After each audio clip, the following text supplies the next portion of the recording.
चतुर किसान और घमंडी जमींदार। एक गांव में एक घमंडी जमींदार रहता था जो गांव के सभी किसानों को परेशान करता और उनसे भारी टैक्स वसूलता था।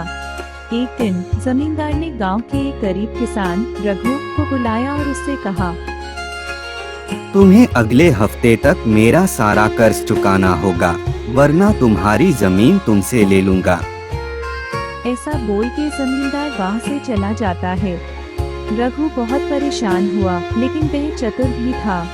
उसने सोचा और एक योजना बनाई। अगले दिन वह जमींदार के पास गया और कहा,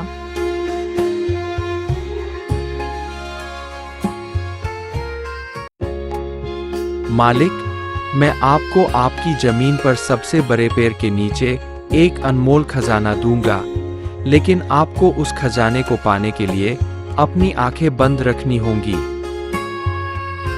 जमींदार खजाने का लालच नहीं छोड़ पाया और रघु की बात मान गया।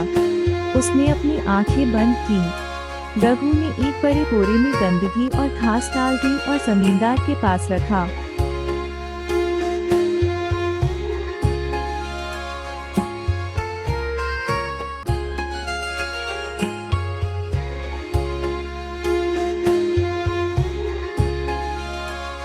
जब जमींदार ने आंखें खोली तो वह गुस्से से आग बबूला हो गया।